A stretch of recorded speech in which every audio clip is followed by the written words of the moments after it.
is not right, not treating you properly or whatever, right? And you are in that situation. Of course you try to be very very steadfastly, you try to give the positive vibration that it may be my destiny from the last sanskara or whatever it is, right? But you are, if one person is over and over and over again in that same situation, how can you acquire that courage to withstand? There's a constant flux of negative vibration. So, in Raja Yoga meditation, the fourth lesson, it's a total of 8 lessons. And in the fourth lesson, we learn about powers of the soul. And there are eight main powers, or we say abilities, innately the soul has. All of us have. But if we have not used it for a long time, then it stays just dormant. In your case, when you were sharing about souls, taunting you repetitively, then that is not about tolerating anymore. It's about facing. What is it that you need to say? What is it, or how is it that you need to step up based on the situation? But it is not about just staying, silent, because what actually happens when you step up and when you face the situation is that, one, you make the other soul realize what you are feeling. And two, in a way, you are actually helping the other soul not to create further karmic account for them. Uh, so thank you so much. And just for the clarification, I work in my community a lot. With God's grace, I'm in a good shape. I work in a community and I come across many things like that. That's the reason for my own clarification. I ask those questions. Yeah. I mean, there are certain situations where you can tolerate. And when I say tolerate, I'm not saying about putting up, but what I'm saying is trying to understand, okay, maybe they're just having a hard day. But if the same particular soul is having a very repetitive is having a repetitive behavior, that means some intervention, some face, I'm not going to be sharp or bitter in my words towards them, but I also need to maintain my self-respect. And so what is it that I can share, or how can I share my feelings with them in a dignified way?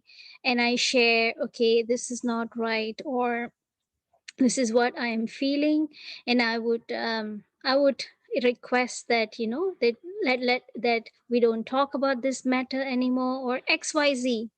But that is not, I'm coming out of an emotional side, but I'm trying to maintain my self-respect. But I'm also teaching myself the ability to face a situation where a particular action is required and not just stay silent, right?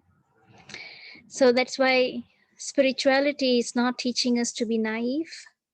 Spirituality is teaching us to have wisdom. What to do, when to do, how to do, what to say, when to say. So not all the time I say silent.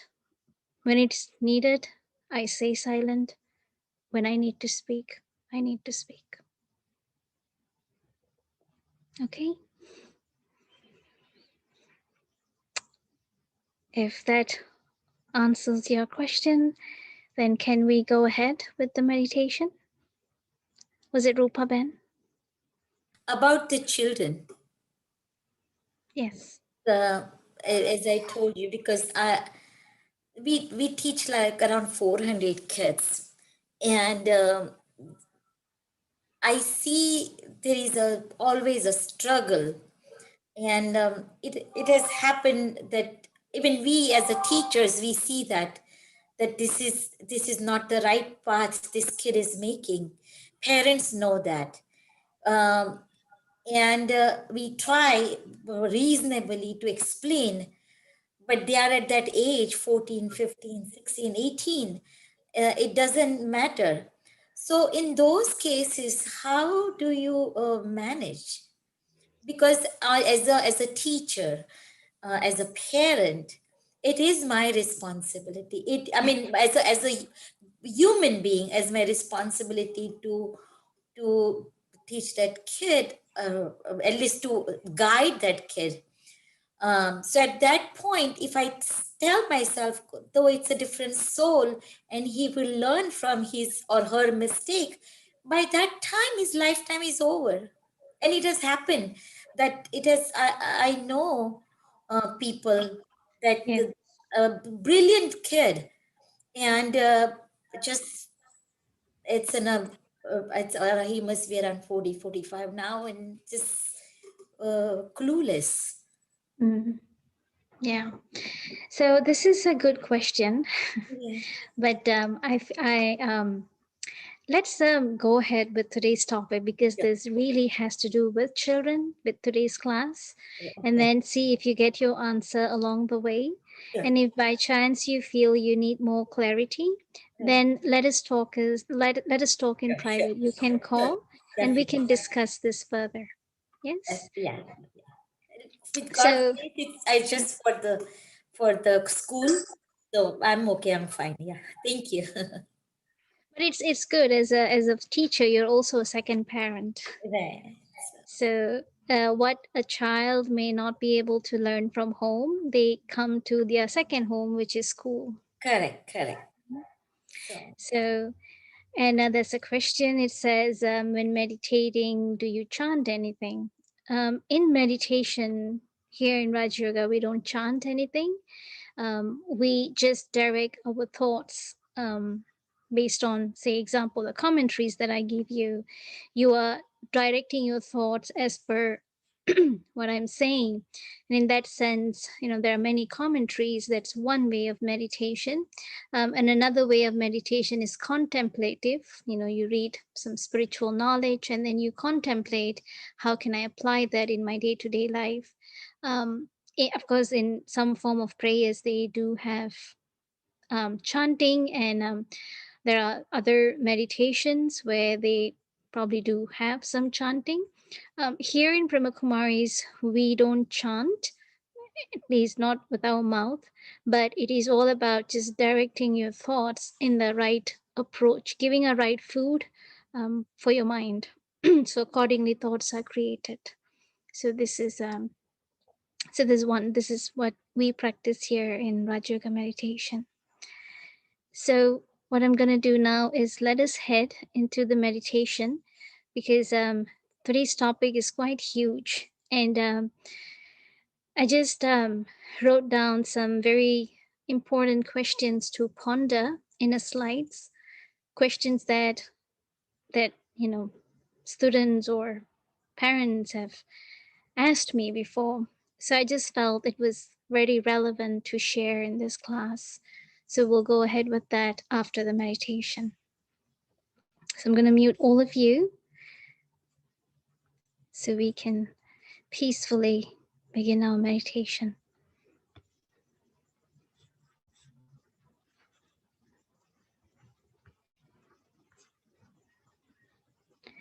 And I'm putting the light.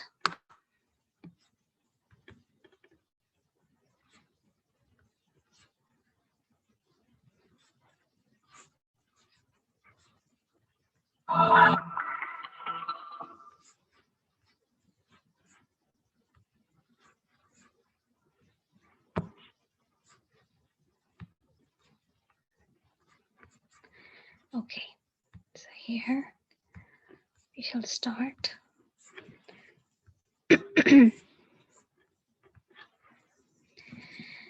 So let us sit back comfortably. And if you wish to close your eyes, you're most welcome, or you can just focus on the light on the screen.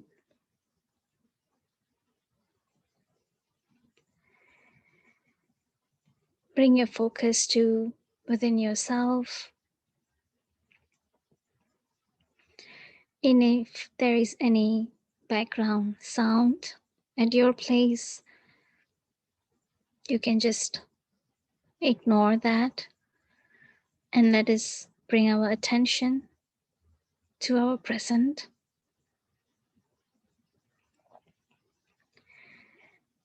And now let us travel back time into our childhood and just visualize your parents or your guardian that you grew up with.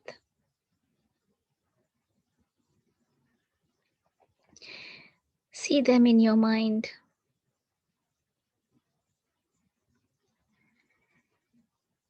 And as you look at them, many memories, feelings may arise in your mind.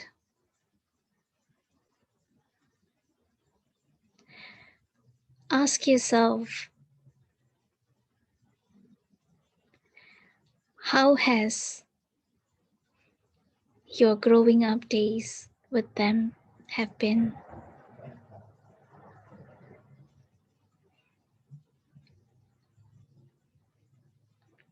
Living with them, interacting with them. What did you truly learn from them?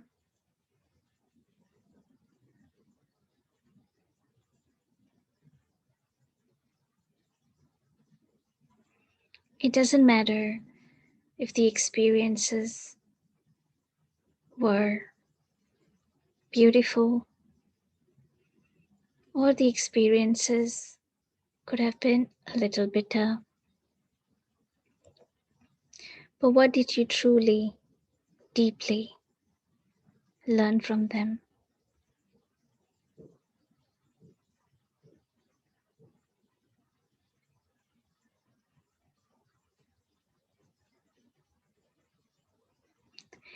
How has these experiences molded you or shaped your personality?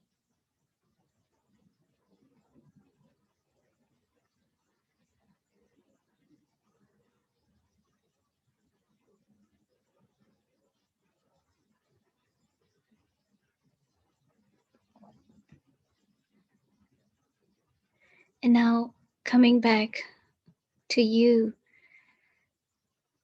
being a parent, how has your experiences helped you to be a parent for your children?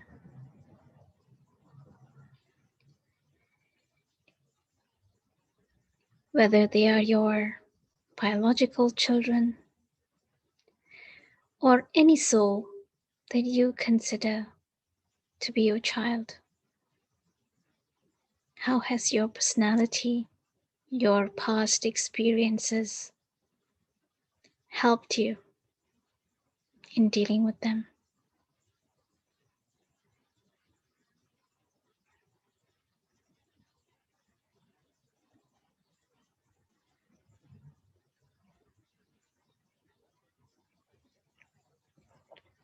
Do you feel that you have done your best?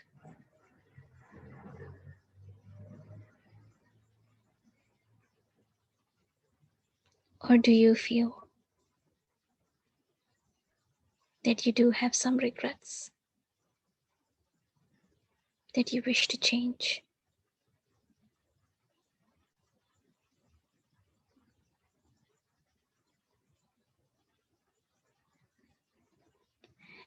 In today's class, we are going to explore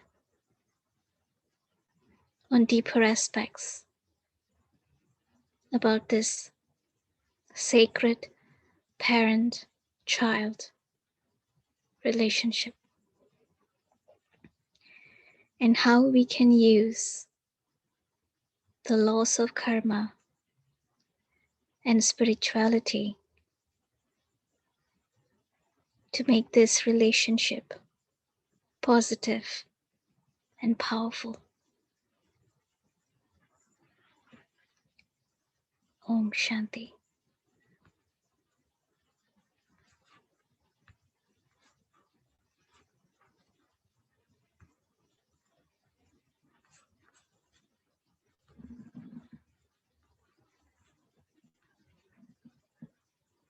Om Shanti.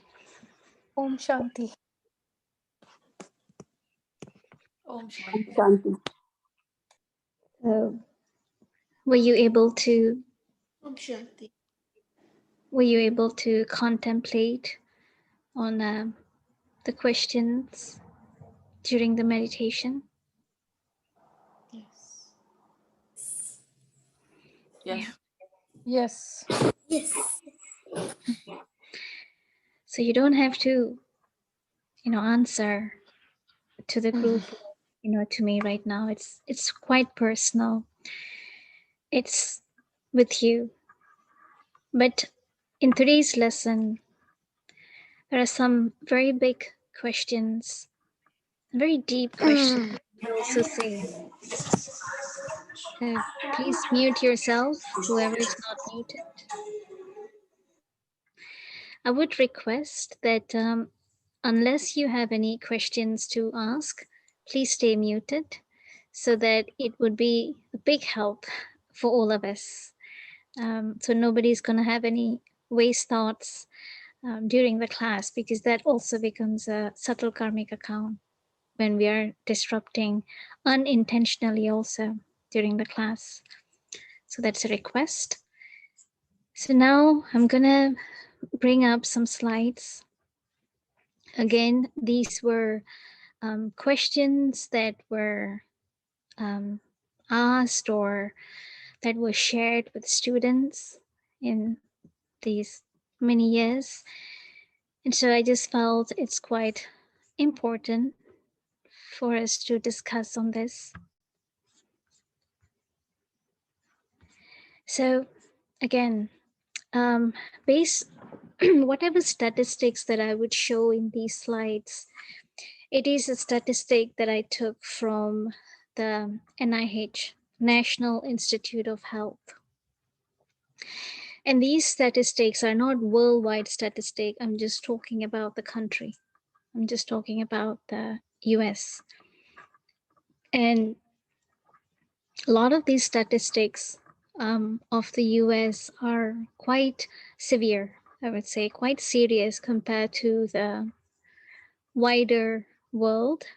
Of course, then every country has their own statistics, but I'm just gonna only explain what's happening here, because we all live here. We live in this environment. So it's very important for us to know what's happening and how to survive or how to cope with this present situation. So 96% of the children here are raised in a dysfunctional family. Do you know what a dysfunctional family means?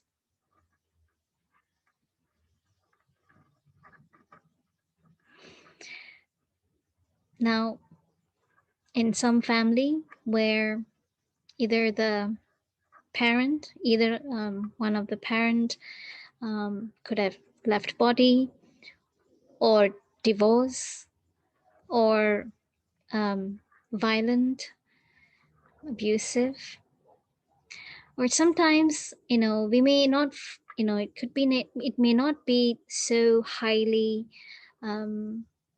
severe in terms of parents and child, but even the everyday little things, screaming, beating, comparing, all of this do impact the soul. So I'm going to explain all of that bit by bit. So what does this mean? It means that we are living with people that we do have a lot of karmic accounts with. 96%. And this was um, quite a high number um, for this present years, because the numbers were very low compared to 1960s or 80s, probably when you were a child. But it's very different now. So, what does a child wants? A child wants consistency and structure. What I learned from my parents is how I will treat my child. So when I say consistency, it means whatever the parents are telling the kids, teaching the kids, are the parents living up to it? Or is it that it's a different rules for them, different rules for children? And second is structure. When I say structure, it is ideal to have both parents, father and mother present in a family.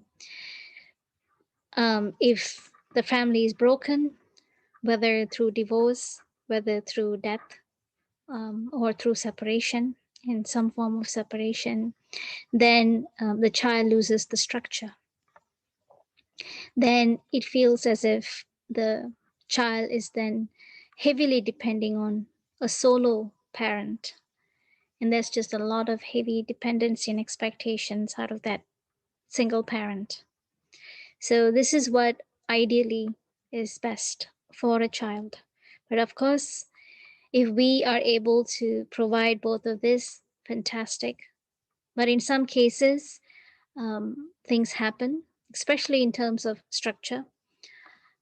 Death cannot be it's not, it's inevitable. We can't control so many things, we are unable to control. But if something happens, then how can I bring up my child well and be a good person in the society and be successful even in their personal life? What are some of the conventional assumptions of how to raise children? So here, these are just common things that we hear parents share, that beating is necessary if they don't listen, comparing them with others so they become motivated to perform better, sometimes comparing with their classmates, with their friends, with their siblings, with their relatives, with neighbor. And they feel that if they do these comparisons, then that would motivate the child to perform well. Well, not all child will respond the same way to these methods. And so these are just some methods which generally, we hear. Um, do you know any other assumptions that you can think of? Especially Rupa Ben being a teacher. Is there anything that you can share, you can add to this plate? And let me make a correction. I teach not on a regular basis, and this is on my temple. Not every time, but I teach randomly. So, but yeah, I can say one of the thing what I have seen, that parents have made the decisions for children. Mm-hmm. Uh, like uh, you have to be, when you grow up, you must do this. Mm, When okay, you grow up, conditional. you have to do this. Yeah, okay. So that's a conditional growth, Yes. conditional upbringing. Okay. And sometimes a very common idea that is being used is, especially when the parents say, well, you should do this and that. Why? Because I wasn't able to do it. So I would like my child to do it. So it's sort of laying out my shortcomings, my unsuccessful, um, whatever that I've not been successful in my life.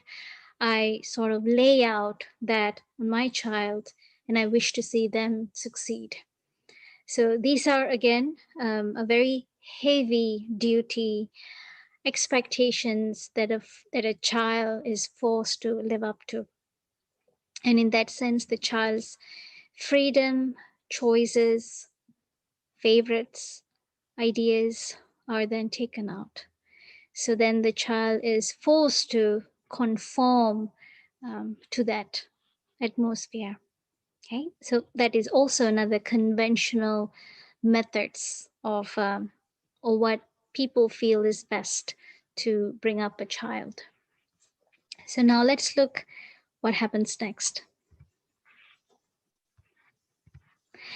Now, these are some of the questions. So before we go to this, let's see about marital marriage, or forget even about marriage.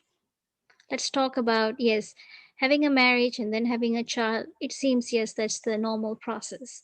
But what happens if a parent end up having a child even before marriage, um, especially teenage kids that we're talking about here, in the in that emotional temptations, things happen, and then a child is born.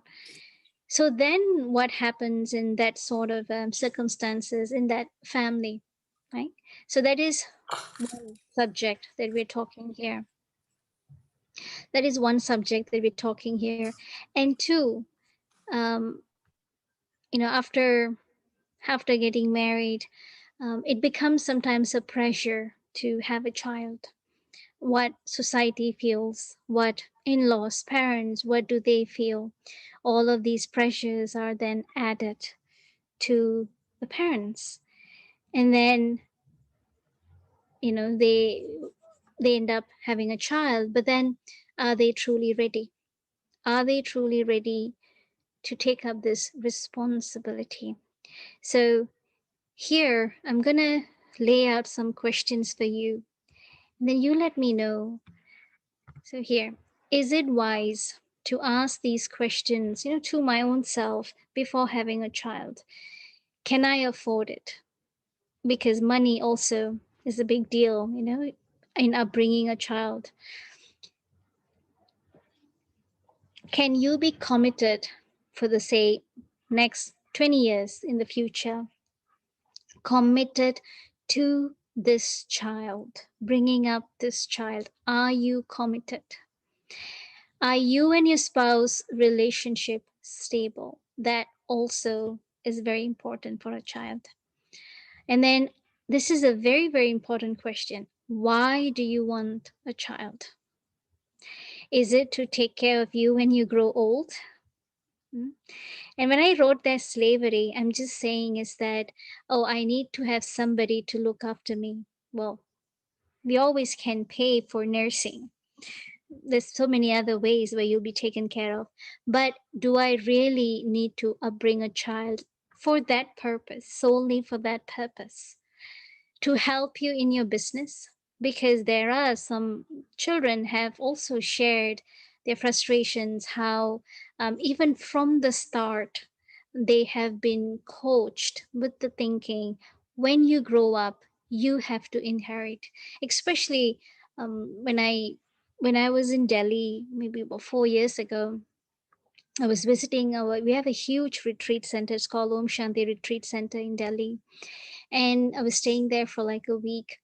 And it so happened that they were having some scientists and engineers that from Afghanistan and Iran, and they came to the retreat center to learn solar system technology, because we do have a huge solar plant in ORC where basically a lot of like cooking or other facilities are being used through solar power. So they came to study that, and along with that, they wanted me to do some workshops for them. It was like a 3-day workshop, just talking about thoughts and you know about relationships.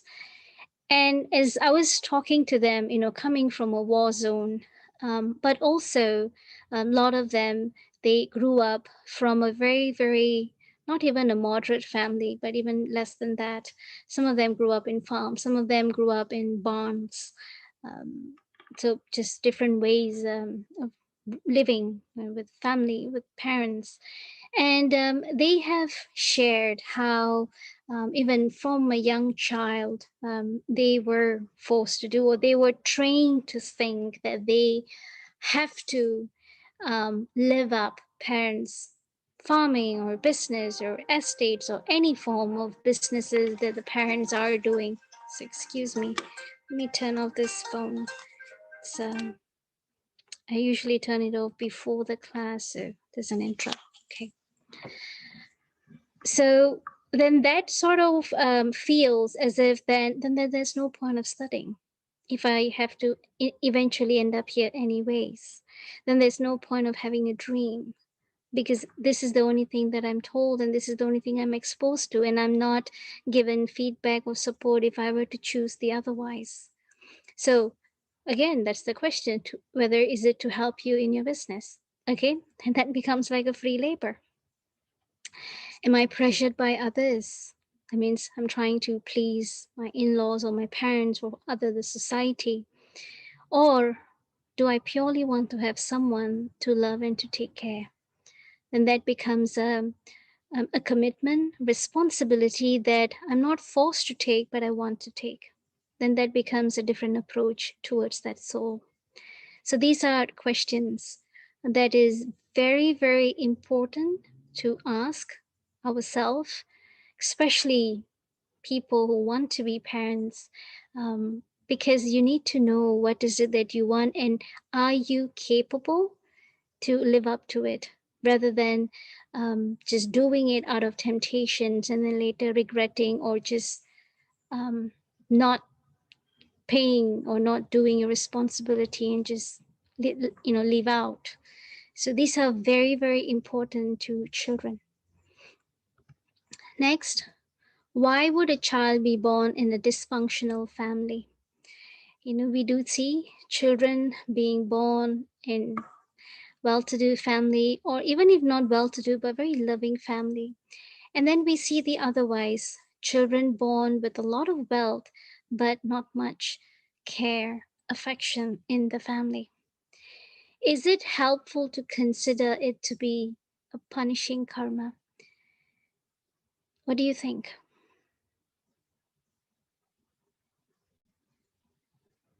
It is not helpful. If I am born in a dysfunctional family and if I'm told it is because of my karma, it will just kill me. It will be very hurtful for me. Even though we know that is reality, we know we are facing something that we did in the past, but right now I am in that soup. I am in that problem or in that situation.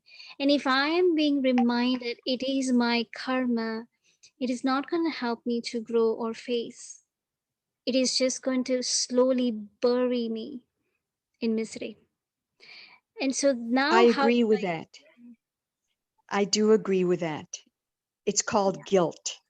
We would give that child guilt and self-blame, and that would be his baggage or her Yes, baggage yes, in the dysfunctional situation as it is. yes. Thank you. So, sure.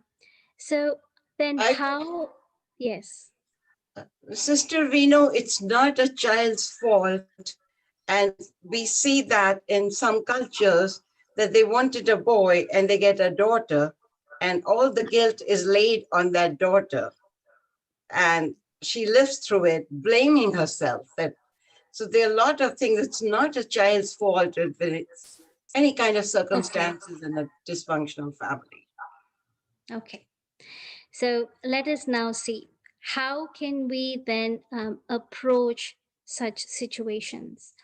Now, in the previous lesson, in the previous class, actually, when I spoke about karma of thoughts, I did really heavily emphasize that let us not see karma as a punishment, but let us see karma as a test.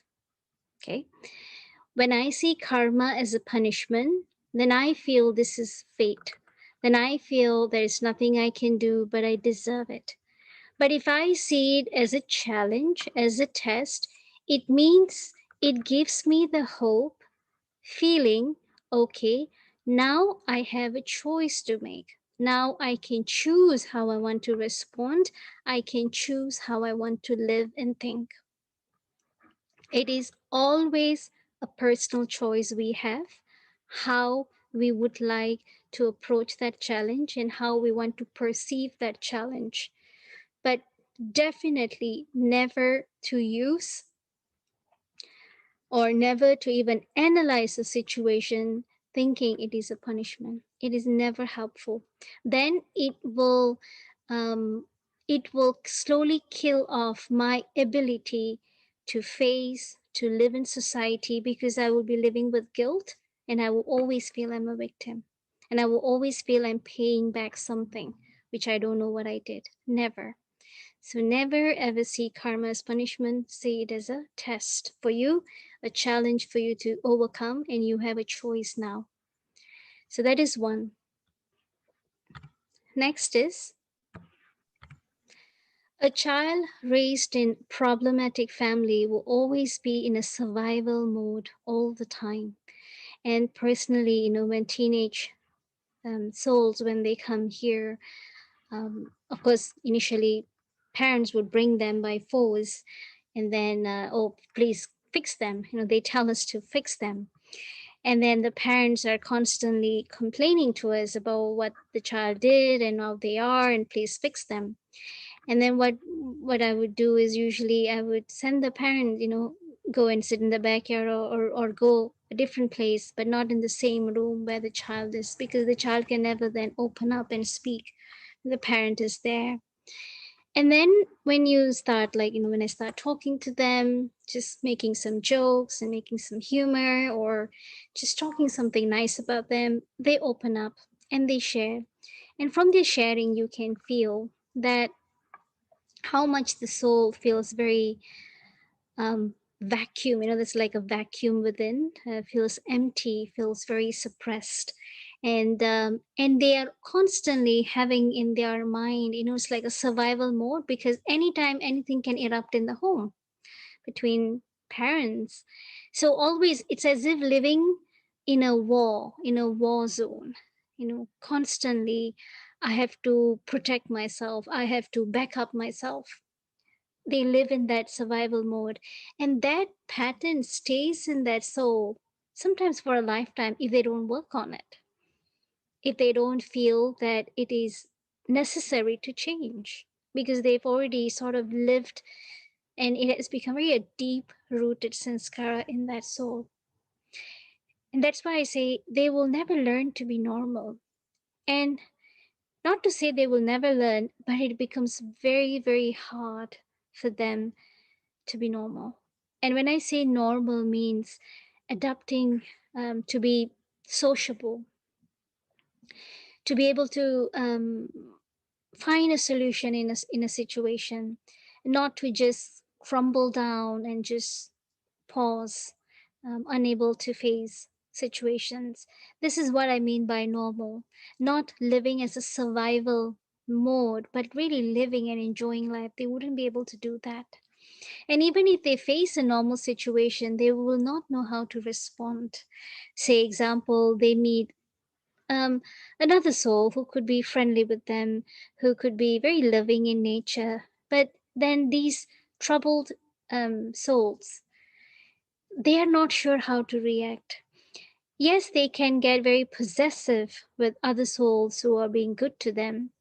But then what happens is they also then impose that troubled sanskara towards the other soul who's being nice to them. And then they both get trapped in a troubled relationship again. The pattern continues. What they learn from parents, the pattern continues with another soul and another soul and another soul, until finally this troubled child actually sets their mind and decides, okay, I want to change. This is no longer working for me. But then that doesn't happen with everyone, is it?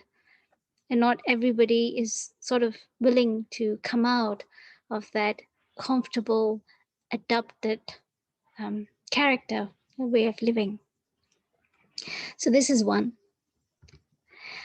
So how can spirituality and law of karma help parents raise children?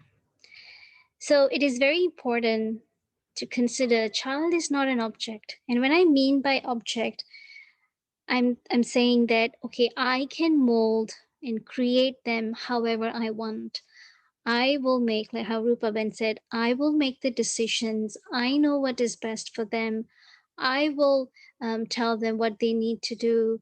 And there are to some extent where parents even interfere in the financial um, aspects of the children.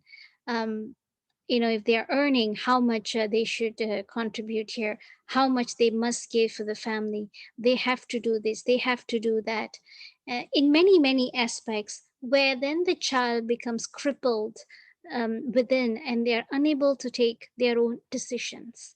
And if you tell them to take their own decisions, they become very scared because they don't have the confidence in them that they're able to take the right decision, because all throughout parents have told them what to do, when to do.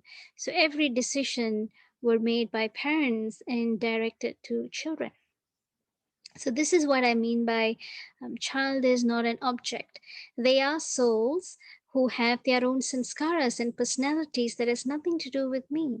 Meaning, this particular soul that is in this birth, in my life as my child, came from another birth, another lifetime from another family.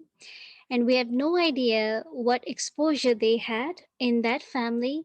And so, accordingly, what personalities they have created within them. They brought all these personalities with them in this lifetime as my child. And then, of course, I also then have a responsibility to teach them something. But for the most part, they brought their sanskaras with them.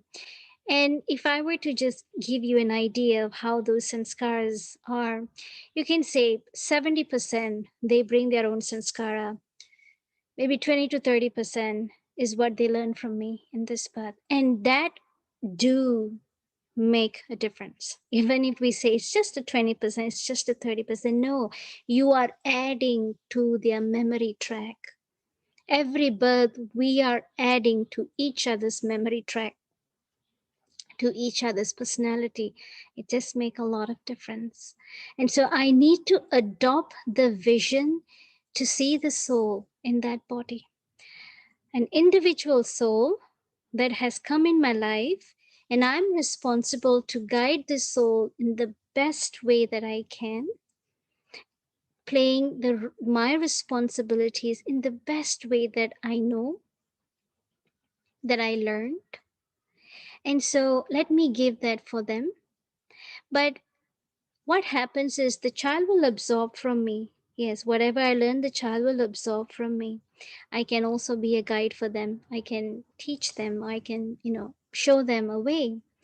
But if, despite doing all of this, the child makes their own decision, okay, then what happens is, okay, let me again not put a time, well, how long, or how long will they continue being this way?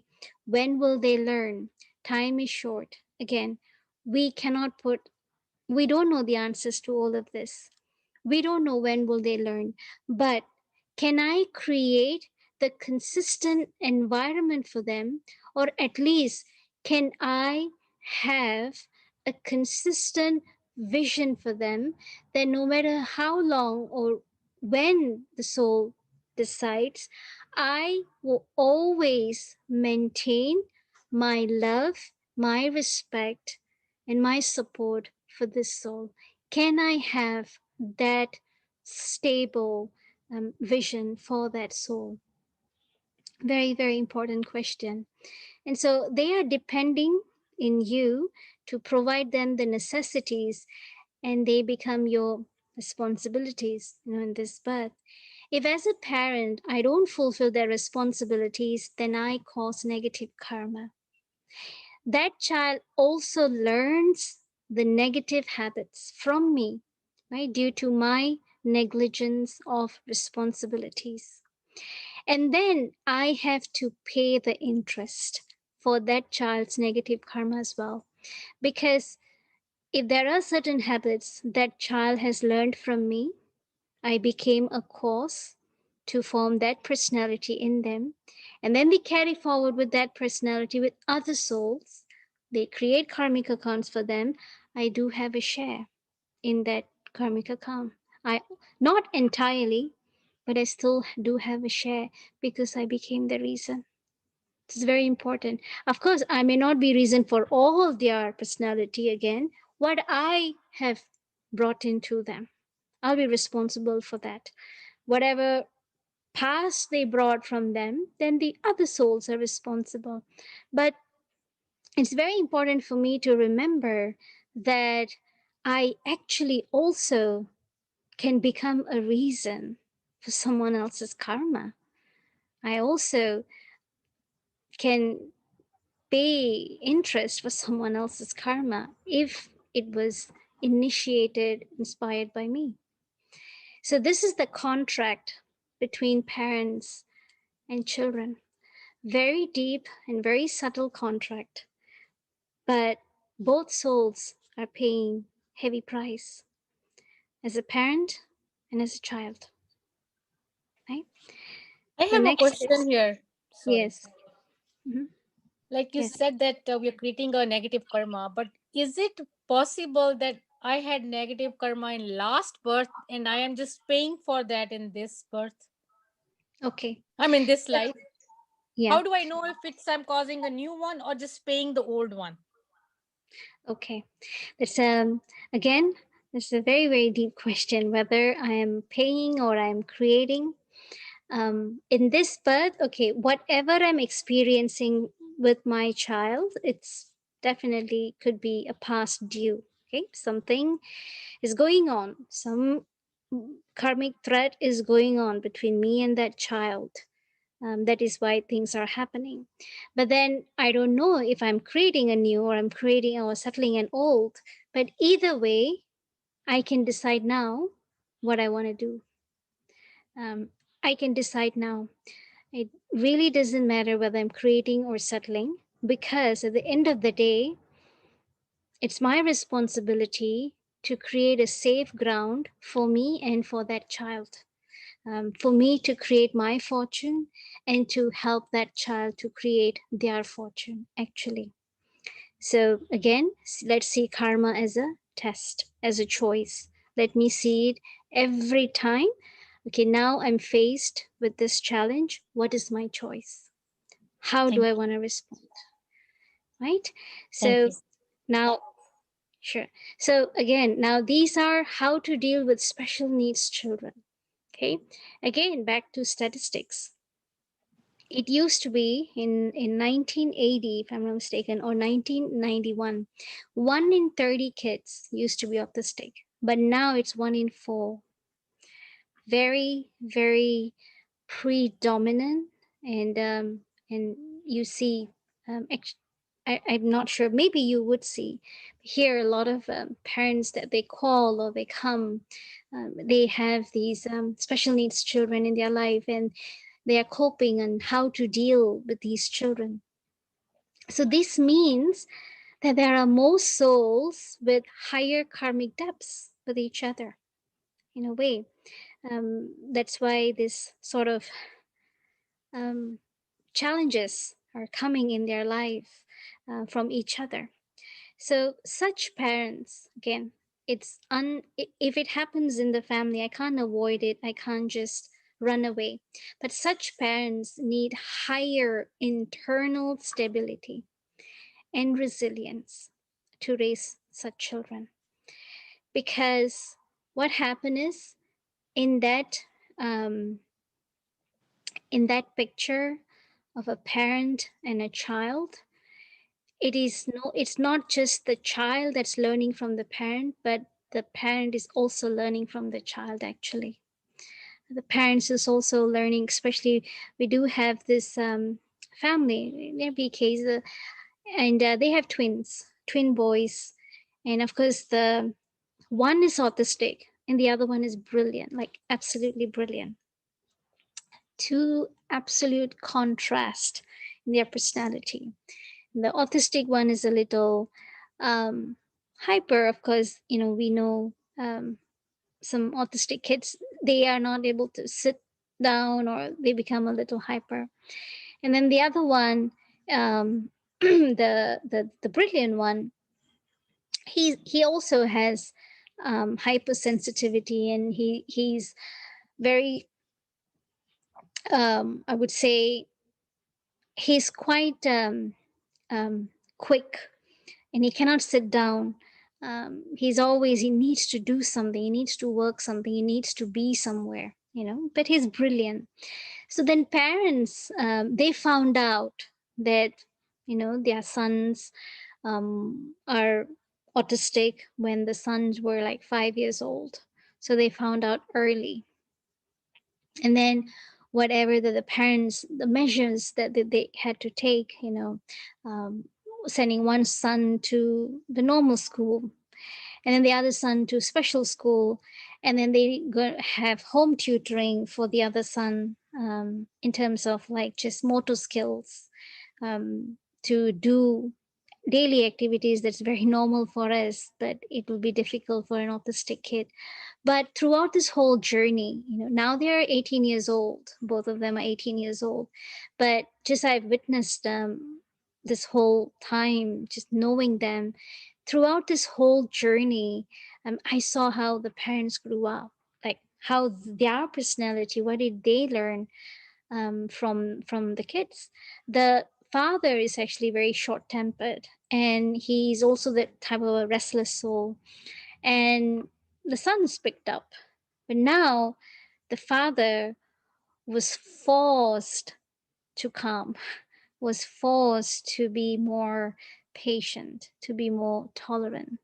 So in this settings where the children have some special, I wouldn't want to say that disabled children. I just would like to say them as special ability children, because they're special. They then teach the parents things that the parents probably never learned from their upbringing, and then so both are co-learning in the family, actually. Can I, the parent, can parent protect their children from the child's own negative karma? What do you think? And I get the example here. Let's say, protecting your child from accident, or from being kidnapped, or from murdered, or feeling left out in a sports team in school, or depression. Can a parent able to protect their child? Yes, they can empower the child. Yes. Okay. Anyone else? Yes. I don't think that a parent can protect the child in every atmosphere. Children can be very cruel to each other. If a child is different and he has a disability, or so the children really pick on him and don't play with. Now, the parent cannot do anything about it. So that's what I have noticed. We can I guide them, but we cannot help them. I think maybe help them to feel it less than the more effects, So maybe help in a little bit, not too much. So basically, in some situations, a parent can help, can protect. But in some situations, it's just unavoidable, meaning if it is in that soul's destiny to face it, then again, parent cannot help the child to avoid it, but definitely the parent can empower the child, like somebody said, that how can they face it, how can they perceive the situation, and help to build the power within the soul to face it. So it's yes and no. Certain situations you can, certain situations they will have to learn as per their journey. And here, there are some situations where parent can help, but there are some situations a parent have no control. So then, is a parent responsible to what happens to their child regardless of what the situation is? Am I entirely responsible for anything that happens to that child? Am I? I don't think the parent is responsible for everything. The parents do feel and they lay the guilt on themselves. Why did this happen to me? Or I did something wrong. But Yeah. It's that's a, yeah. typically parents' attitude. But as a Especially, parent, Actually, yeah. as a parent, we give the children the tools, we give them the emotional strength, we give them the spiritual training and strength to be able to deal with all of this. And hope it continues, and you try and give it in different ways throughout the stages of their lives. And we as parents, somewhere deep inside, we feel that we are responsible and we can protect them, but we also, that's our spiritual growth, that we understand that we can't. Knowing when to let go of the hand. Yeah.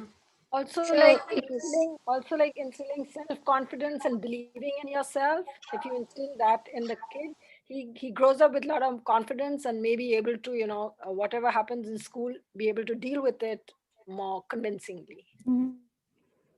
So it is really, as a parent, I am not entirely responsible for every single thing that happens to the child.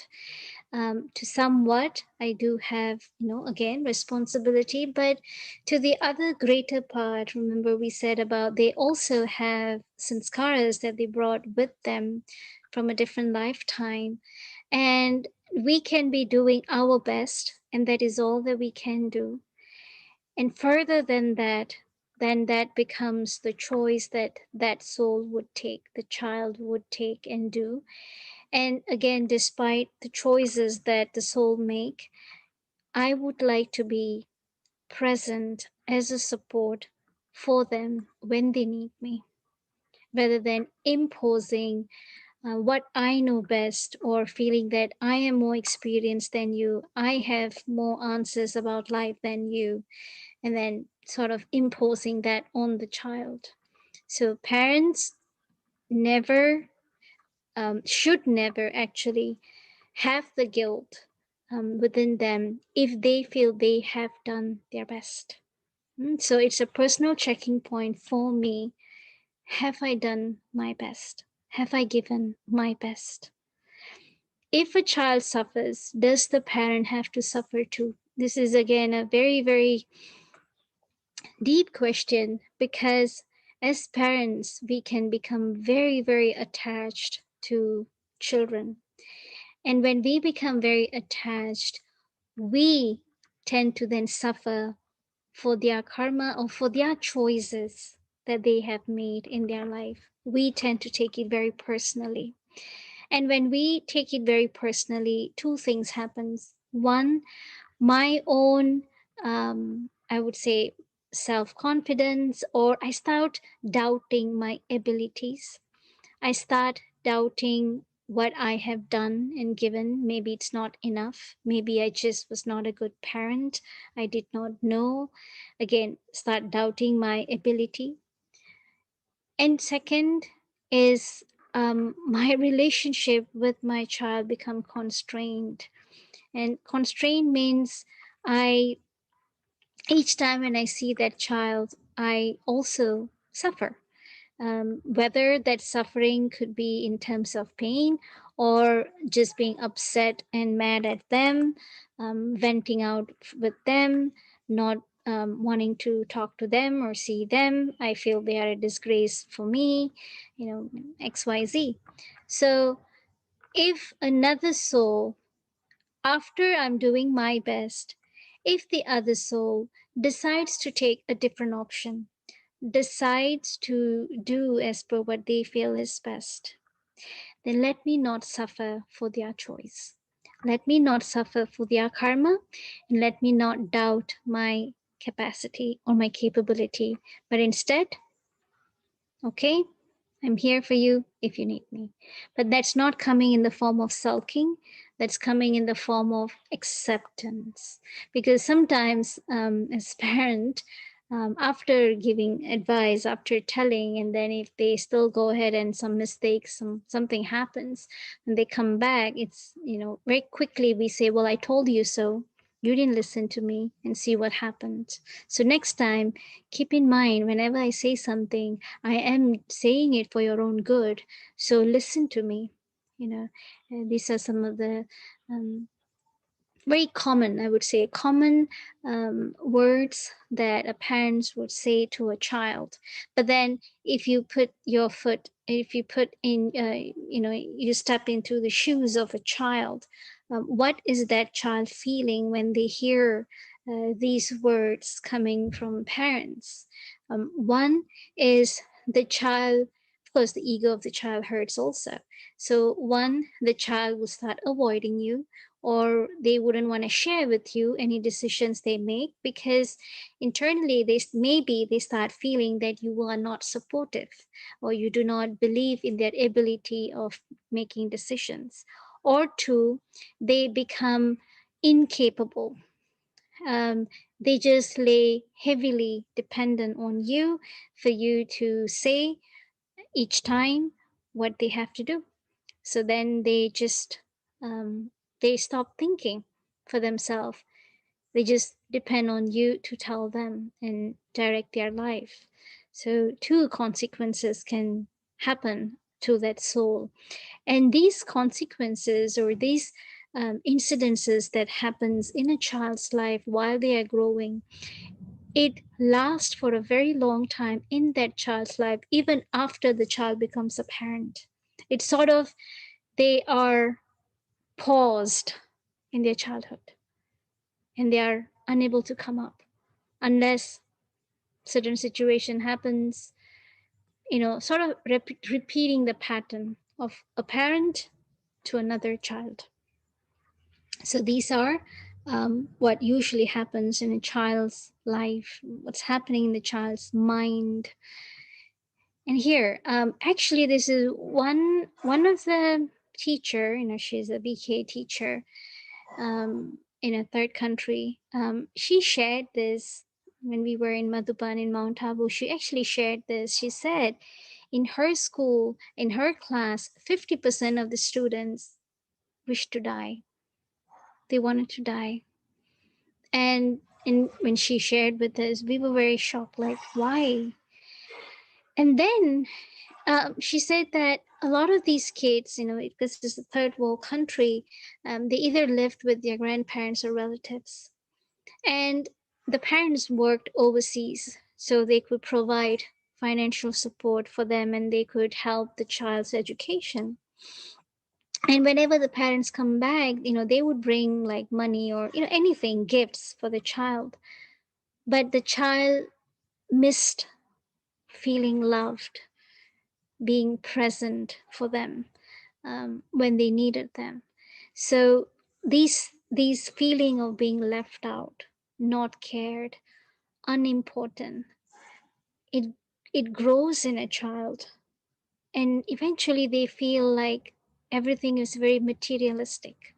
There's no feelings, there's no emotions. So really, a child need love.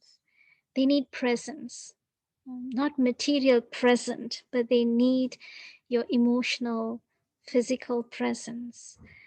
Communication is also very, very important. If a child is timid, or if the child doesn't really speak much with the parents, it's just their nature is such, then how can I communicate with that child? They may not be saying it out in words, and maybe we feel that they can be aloof, like, they don't pay attention. Actually, I think I'm taking Jayshri Ben, I'm sorry, I'm taking your time. uh, I think it just spilled over. You have something to do. So I would just sort of do it quite quickly. I'll go through this. So, what can they do? They can manage with less money, but not with lack of love. right? For such children, communication again, we were talking about how can I communicate with a child that doesn't wish to communicate? Then it is through your thoughts, because you cannot, it's like a wall that they have created maybe between you and them, and maybe that's how they are even with their friends. Maybe they just isolated themselves from social life and they just very reserved. So how can I then still communicate with such child? Is that let me open up their mind, let me communicate, no, mind to mind, soul to soul communication. Whatever thoughts you create, the soul actually gets it. So don't think that, oh, do they listen? Do they get it? No. You talk to them in your mind, in your thoughts, they pick up vibrations.